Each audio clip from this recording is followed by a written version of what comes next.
which is hard. And even now with friends, they'll text me, I won't text back. They'll call me, I won't call back.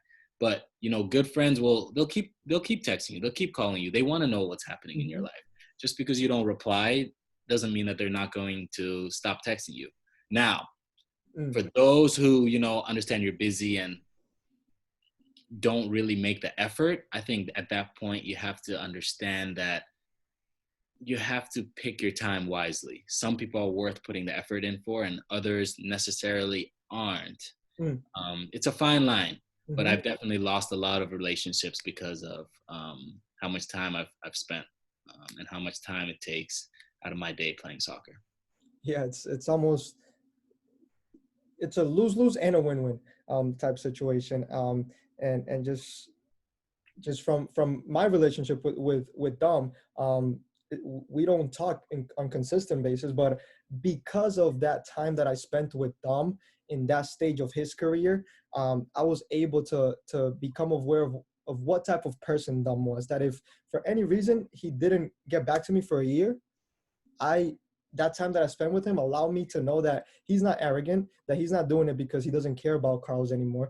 I have to understand that he's in a stage in his life that perhaps my relationship has decreased in value, but not in love.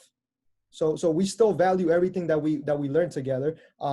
But he's at a stage in his life that he needs to invest his energy somewhere else. So when you look at yourself, there's going to be, I think some of you will have the opportunity to become professionals, and some of you won't. And it's a game of opinions at the end.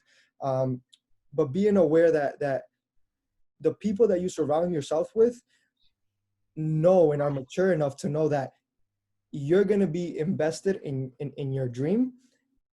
And when they don't hear from you, they're only going to be sending good energy, as opposed to feeling that you've lost that connection and you lost, for example, Dom. If I took it as I lost Dom as a friend, and now I create this energy that years later, when perhaps we can go and who knows, maybe we can do something together with regards to the sport years later, and maybe with something that has nothing to do with the sport.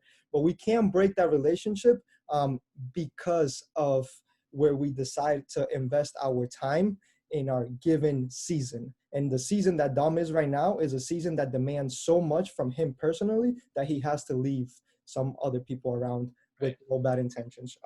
So that's so good to know, Dom, because right now, if we don't hear back from somebody, we take it so personal, and we completely neglect the fact that they're chasing a dream. And it's unfair for them to be taking this time where they can be napping to converse with you about something that's not going to help them. So that's really, really good, Dom. I appreciate that. The next one is, have you ever been told you are better than what you believe you are as a soccer player? Yeah. I'd say twice, 3 times in my career, and not necessarily professional, do I remember doubting myself and having, in this example, just coaches that have believed in me and have seen and know that I can offer a lot more than I can. First was at Boston University. The head coach, Neil Roberts, he's the one that brought me in. I'll forever be thankful to him for that, because I was at a point in my life, like I had told you guys, I wanted to go to University of Virginia. Now, that didn't work out. And of course, there's doubt in your mind. And yes, I worked hard, put my head down, and wanted to prove people wrong. But at the back of your mind, there's always that doubt because you got rejected. He brought me in. I explained my situation. He understood that Boston University wasn't a place that was on my list. It's a lot further from Virginia than I'd wanted it to be. And location was one of the factors I wanted to consider when going to college. And he was like, look, we know what you can do. These other teams obviously didn't think you were good enough, but we know you're good enough. We know that you can be one of the best players in this league, in the country, and we're willing to help you do that. And having that conversation with him really opened up my mind to what I am able to do. And it gave me a lot more confidence going into the program, which ultimately got me to where I am today. And I'll forever be thankful for him for just planting those seeds in my mind of what I can do, what I can achieve, and that he will help me do that. The other two times are being a professional. After my first year of not playing much, I was a rookie. You know, you doubt yourself. You're like, can I actually play at this level? Can I get stronger? Can I get faster? Can I be the same player I was in college? And after the first year, I was kind of doubting myself. And one of the assistant coaches, I told him I'm going home to Senegal for the summer. He said, no, you're not going home. He's like, you're staying here. Yeah, you're working with me all off season. It was, I think, 2.5 months. We worked out 4 or 5 times a week. And I was like, look, this is the one time I get to go home to see my family. He was like, look, I see some things in you that I know that if we sharpen up, you'll get better. We did that. It was a sacrifice I made because I wasn't able to go back home to Senegal. But that second year, I was the leading scorer on my team. Let's go. As a second year in. And so just having that confidence in me as the coach made me into this player that was way better than the player that I had ever thought I could be. Being the leading scorer in a second year as a professional, I would have never imagined that. Mm-hmm. And that coach to this day, even though I'm not on that team, stays in touch with me all the time. After every game, hey, you should have done this. Hey, you should have hit the ball here. Hey, stop leaning back. Like that relationship right there knows that this is somebody that cares about me. And this is somebody that knows that I have so much more to offer when I don't have a great game. You said there was 3. Is there one more, or is that the? Yep. Last one. Coach. So this coach, I was in Dallas for 1.5 years. And there was the leading scorer. I think he's the number 1 goal scorer in the Dallas history. Kenny Cooper. His name was Kenny Cooper. I think he's the number 1. He's a goal scorer. He's a number 9, same position as I am. And, you know, I had a tough time in Dallas. It was a very different environment for me. The style of play wasn't what I was used to. And so I wasn't able to show what I can do. And I think my career kind of took a step back. And I started doubting myself. Why am I not scoring goals? Why am I not doing this? Why am I not doing that? And this guy randomly reached out to me. I knew nothing about this guy. Yes, his face was everywhere, but I had never thought about reaching out to him for anything. He's like, hey, I was actually at the game last weekend, and I'd love to grab a coffee with you so we can talk about it. I got to talking to him. What was meant to be a 30-minute conversation turned, I think, to 3 or 4 hour conversation. Him just breaking down the way I play and what I can do to get better. It got to the point where for 2-3 times a week after practice, so I would practice in the morning, do what I needed to do, take care of my body, nap, and in the afternoon I would go work out with him. And it was little things, you know, just the movement, just to stay sharp. And all of this was aside from team training, right? Aside, this was on my own. This was completely on my own. I'd go to he had a little gym that I'd work out at. And he's like, yeah, you need to be doing this and this. This needs to be sharper. And this is stuff that my own coach wasn't taking the time, because the coach has to take care of 20-something players. It's hard for him to give you the time you need all the time. Yes, it's possible sometimes, but not all the time. And so this was an opportunity for him to just focus on me. And yes, I had to take extra time out of my day to do it, but it was worth it in the end. Yes, I got my sharpness back. I didn't score as many goals as I want, but I was getting in great positions. I ended up scoring, 4 or 5 more goals because of him. But to this day, he still talks to me. We still keep in touch. And so that right there was out of nowhere. He reached out to me, you know, as opposed to me reaching out to him for help. He saw something in me that he wanted to help me do. Yes, I had to sacrifice too to go spend my time with him, as opposed to, hey, I could have gone and napped. Hey, I could have gone and done this with my friends. But no, I wanted to get better. And so I know that I needed to go see him to do it. I think all of these three scenarios, basically, I could have asked you this question, and you practically hit every of the other all the other questions um, that we just talked about.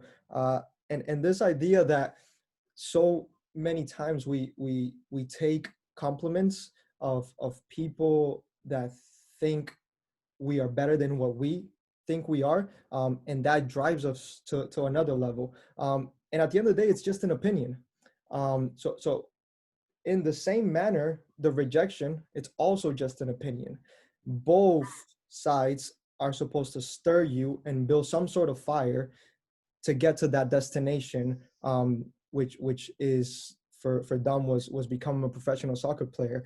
Because in the article, Kevin was rejected by his foster parents. And in the article, he was rejected by Chelsea. And in the article, his coach Pep came to him and said, "You're a top five midfielder in the world." And for some reason we kind of get this negative energy towards the people that rejected us, but if you take that as an opinion and both sides of it are just for you to get stirred, to go to the dream, you don't become hurt with the rejector, and you just focus on the rejection or the praise getting you closer to that dream.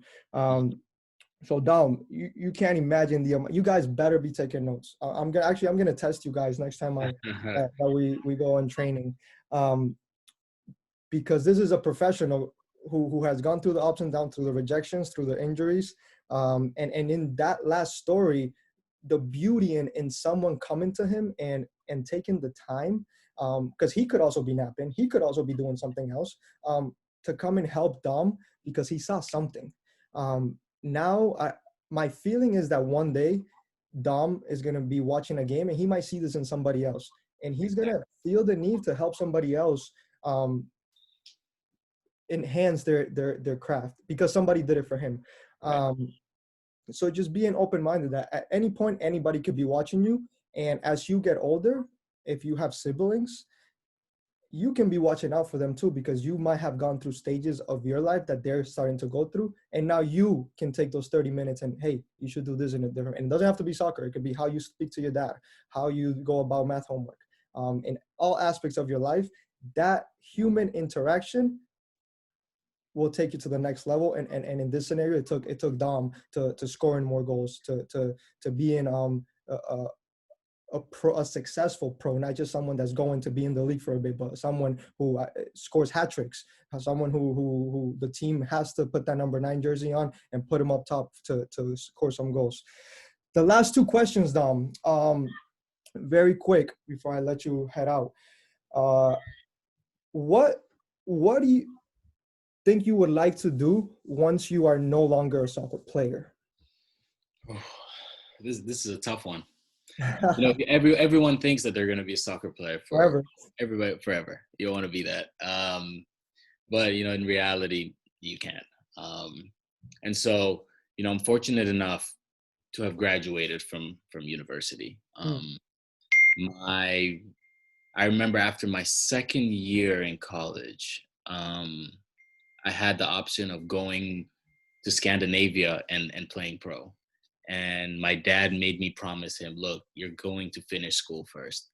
Nobody in my family had ever finished college. Nobody had gone to university. And it was a commitment that I made to him, and I was going to do it. And so I did it. And honestly, I think he's more proud of me for finishing school than he is for becoming a professional. You know, school education, you know, it's hard to come by a good education in Senegal. And so for me to have a college education in America is amazing. But so that being said, having graduated, I graduated in international relations. I like seeing the interactions between countries. I like traveling. You know, I'm not really into the political side of things, but I like understanding how a country works, you know, on the big scale, on the small scale. And so ultimately when soccer is done, although if possible, I'd like to get into coaching, coaching kids. I love helping out no matter what I can, because without the people who have helped me get to where I am today, none of this would have been possible. And so me being able to give back would be my number one Right. option, coaching. But again, I don't know if I'll make a good coach. I don't know if I can make a coach, period.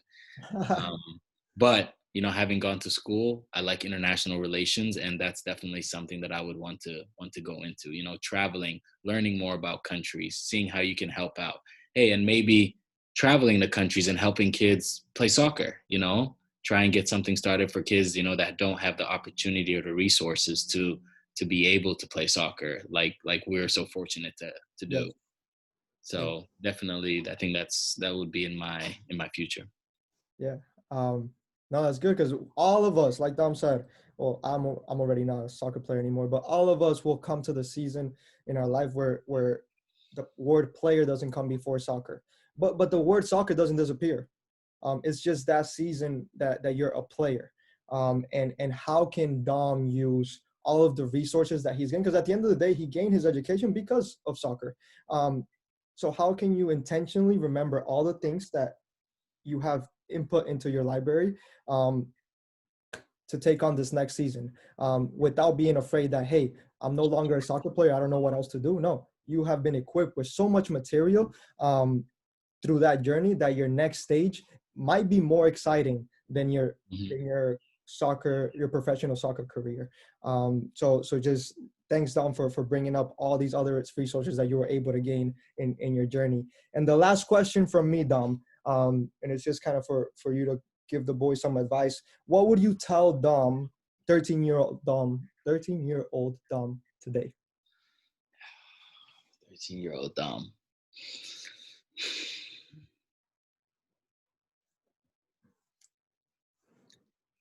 Looking back, I'd say, hey, devote your time to what you want to achieve. Mm, If you want to become a soccer player, do what's necessary. Go out, practice more. And then when you're tired, practice even more, because everybody wants to be a soccer player, but you know, nobody realizes how hard it is to become a professional. You go out and you play for 5 minutes and you come back in and you think that's okay. That's enough for today. I went out and I did what I needed to do, but it's mm, not enough. If you really want this to become a career of yours, devote the time necessary to doing it. Go out there and work. Go out there, work harder, because there are kids out there who are not as fortunate as you are. I'm sure there are people out there who really want to be able to do this, but don't have the means to be able to do it. mm, Now, if you have a ball and you're able to go out and play, do that. Growing up, we didn't have soccer balls. And so it was hard for us. But we loved soccer so much that we would put balls together. We would put like blankets together and like rubber band them and just play on the street. And we play for hours. Our parents would have to tell us to come in, have dinner, then you can go back out. But we loved it so much that became just a passion of ours.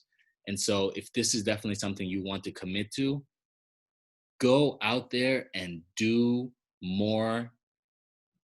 How should I say? Fully commit to it.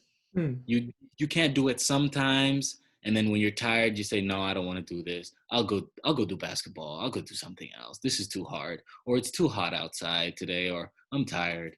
I mm, think if you want to do it, really commit yourself to doing it to the fullest, because only then will you be able to be in a position where you don't have any regrets. You don't want to say, "Man, I wish I would have stayed out 30 more minutes and practiced. Man, I wish I would have done this." No, if you give it your all, then you can have no regrets at the end. mm. I can't add anything to that, Dom. That's just, if you think you can't be a coach, you just coached us on every level right now with that. Um, Dom, thank you so much for all this material. I mean, you don't understand, not only in the soccer area and where we are most at, but in every aspect of our life. These were all nuggets. I like to call them, that we can take and use in our everyday life. If you don't mind, I'm just gonna go just 3 questions. I'll let 3 boys ask you a question. Um, Guys, you'll raise your hand and I'll choose you. I'm sorry if I don't choose you, but we got time limit. And then we'll have actually just those three. All So right. raise your hand if you have a question.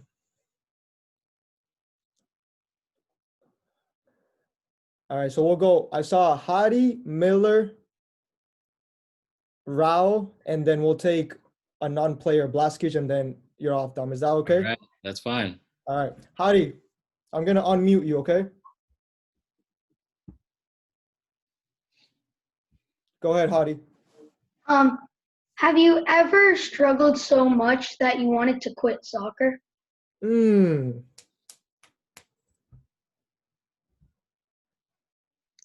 Yes.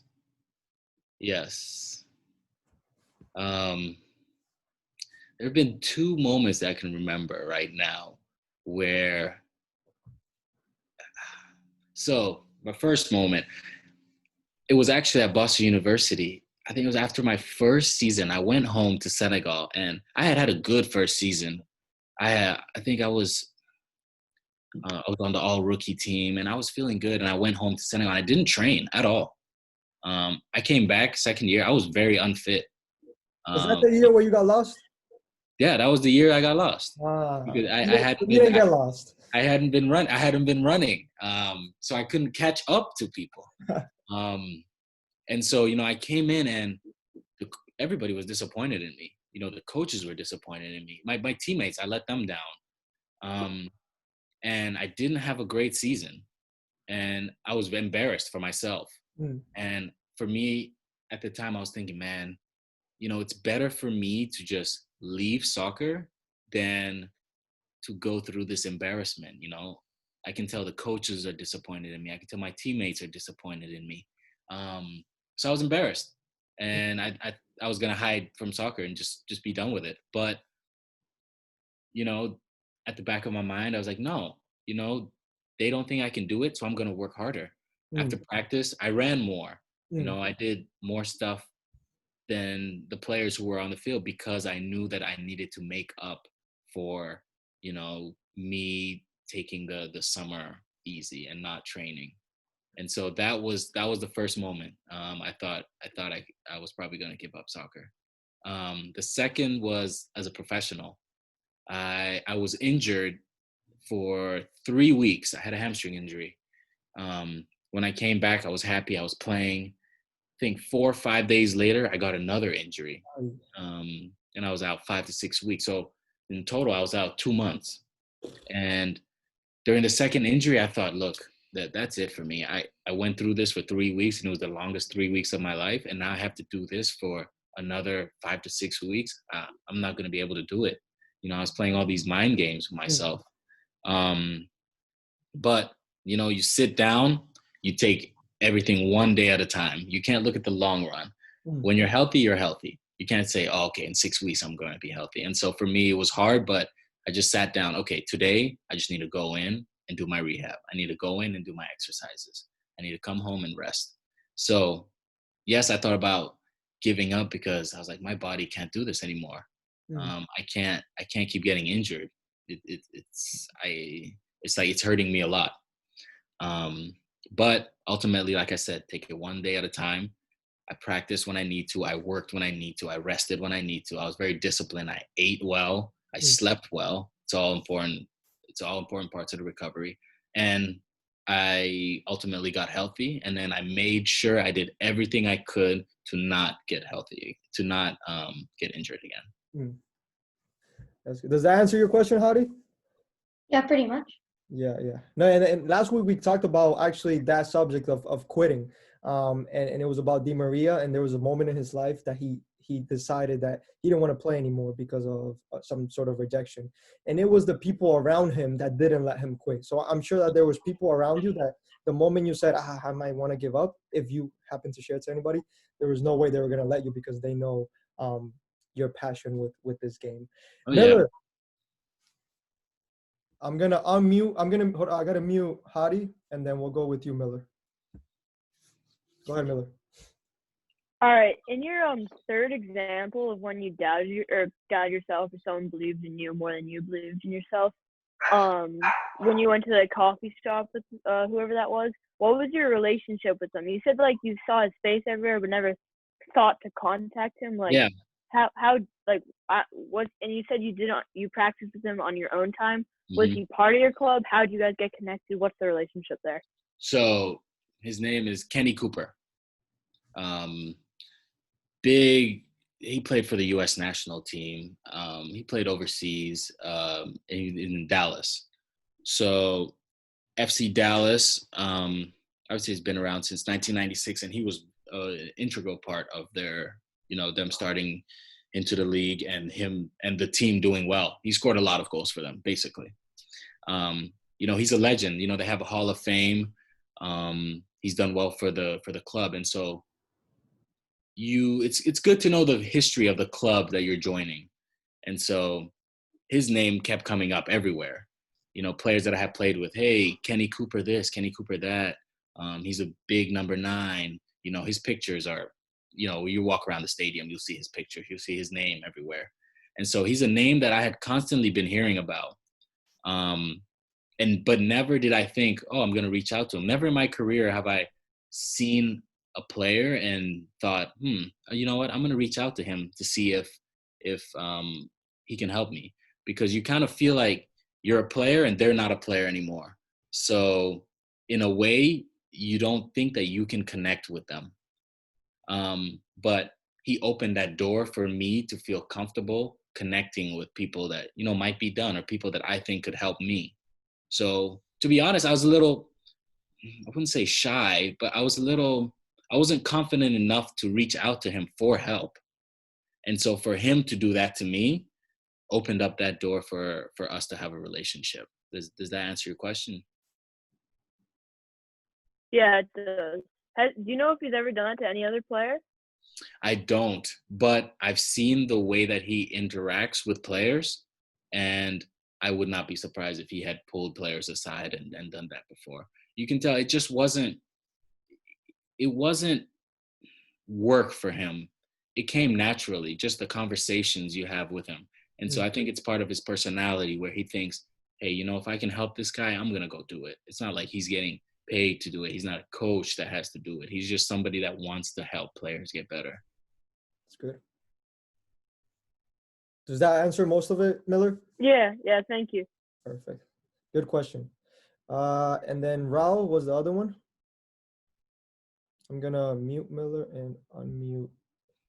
There we go. So my question was, within soccer, but like, what would be your future goals? Like, would it be like to represent your country, play in the World Cup, maybe play in Europe? Like, and how are you like working towards reaching and achieving those goals?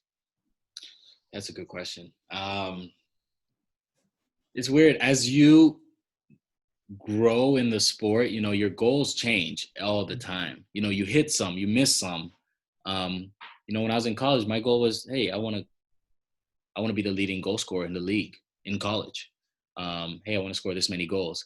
And then after that, it's, hey, I want to become a professional. And of course, in doing that, that was a big one that I was able to take off my list. But, along the way, I failed in a lot of them. I haven't achieved this, I haven't achieved that. But at this point in my career, actually, before every season, I make a list of 5 things that I want to achieve that season. It's just a way to kind of hold yourself accountable to the things that you want to do. I don't know where it is because I just moved to Nashville, but I can tell you a couple on that list for this season. Stay healthy the whole season.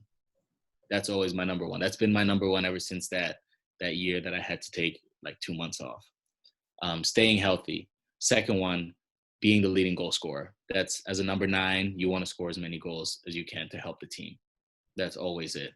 Number 3 is always making friends on the team. Now, you think that everybody that's on the team is your friend. When you're younger, everybody gets along on the teams.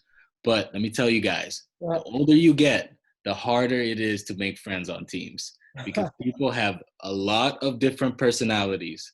And so my biggest problem in Dallas was I didn't have a lot of friends on the team. And so it was very hard for me. And that affects the way you play on the field.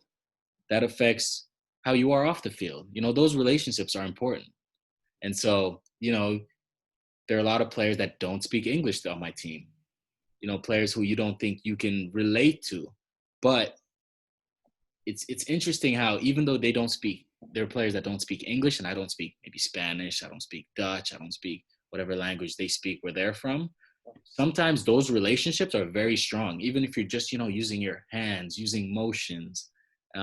It's weird how that works, but trust me, it's very hard to make friends in teams when you've got a lot of different personalities and people that necessarily aren't as friendly as they are when they're younger.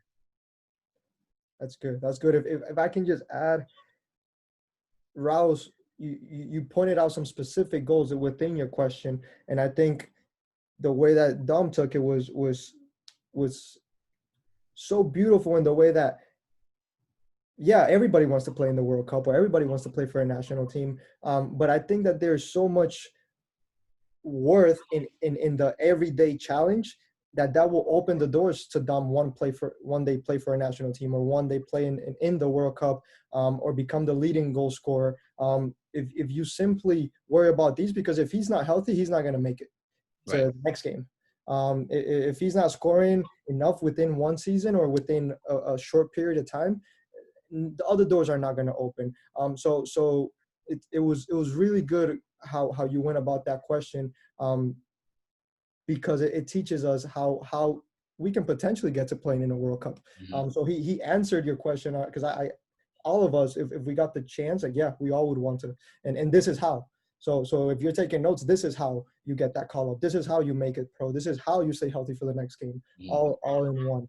So that was a great question, Rao, and that was a beautiful answer. Yeah. To add to that quickly, yes, I definitely want to play in the World Cup. That's definitely something that all soccer players want to do. To be able to represent your country, I think would be the ultimate glory in playing soccer. But, you know, like Carlos said, there are a lot of little things that you need to do along the way. And if you do hit those milestones and those marks, that ultimately you can go wherever you want. Yep, you're getting closer. So yeah, there was just one more question, and this is from a former player and teammate, Ivan Blaskis. He's from Croatia. So when you were talking about different languages not being an obstacle, he was raised in a completely different culture, and we've become so close. He's currently playing in I believe the third tier in Croatia, and he just loves to get involved with all the stuff that we're doing with the boys. So he has a question for you. Let me just unmute him. And then I'll mute. Oh, Miller, you already muted. All right. Go ahead, Ivan. Thank you, Carlos. Hello, everyone. Hello, Dom. Hello. My question would be, actually, it's going to be two of them. What's the worst advice that you ever got, that somebody has ever given to you, and your favorite moment playing football till now? The worst advice I've ever gotten.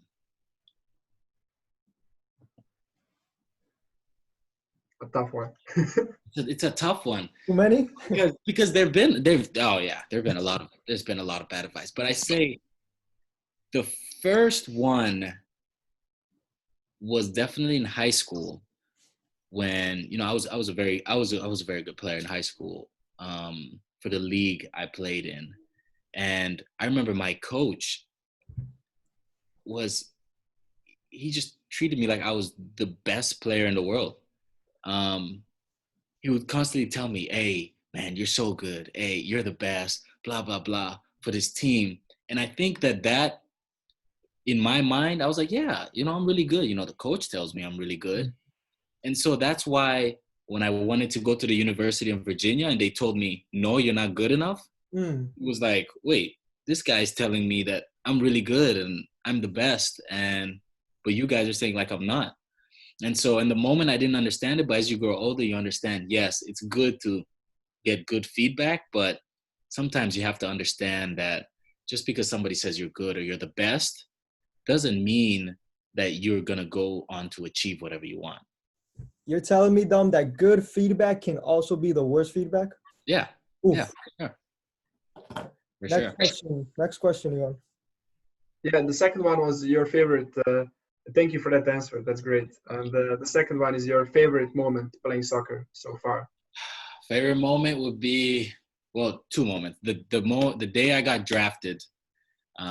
Quick story for you guys. The day I got drafted, I went to the combine, the MLS combine, which is they pick players from all over the U.S. to come and play for 3 or 4 days, and then their coaches over there are picking who they want to draft. And there's 4 drafts. There's four levels. I forget what they're called. 4 rounds. And I was told also at the draft, I was told by my agent, by coaches, because you meet with coaches, yeah, you're really good. We're going to draft you here. You know, we have this pick. We're going to draft you here. So there are 4 rounds. I think it was 75 picks total. The first round went, my name didn't go. The second round, no. The third round, no. The beginning of the 4th round, I left my house. I went on a bike ride because I was just too stressed. And I think there were 75 players. And I came back and I was the 67th pick. So towards the end, you know, at that point, coaches are just picking players because, you know, it's the last picks. So that moment, although I was one of the last to be picked, was one of the best moments in my life because it kind of felt like all the hard work I've been putting together has finally, you know, come to fruition. And then the second one would be scoring my first career hat trick. You know, that was 2 years ago to the day yesterday. It was a great day. Yeah, because scoring that hat trick I had never scored a hat trick ever in college, in high school, never. And so to score it on a professional level was something that I'll never forget.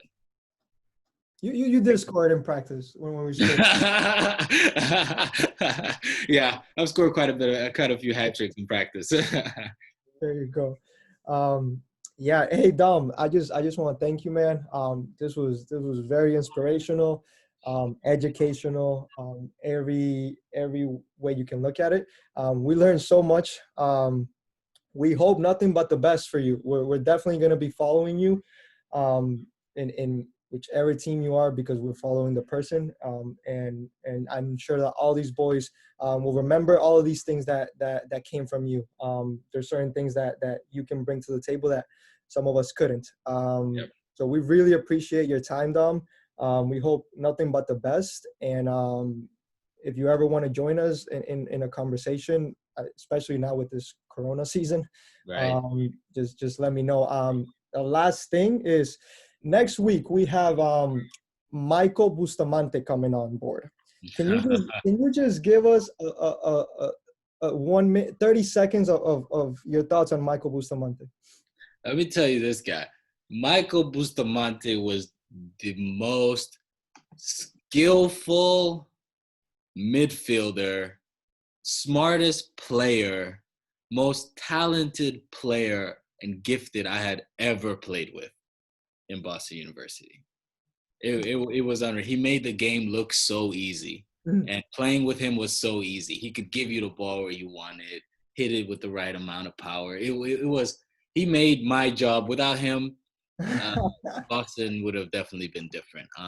But he made my job very easy. He's one of the most talented players I have ever played with, even on the professional level I have ever played with. I appreciate those words towards him. So yeah, so that's gonna be next week. And yeah, Dom, we appreciate this. Many blessings to you, and I hope we stay in touch. Thank you. No, we definitely will. Thank you guys for having me. Perfect. See you, Dom. All right. See you guys.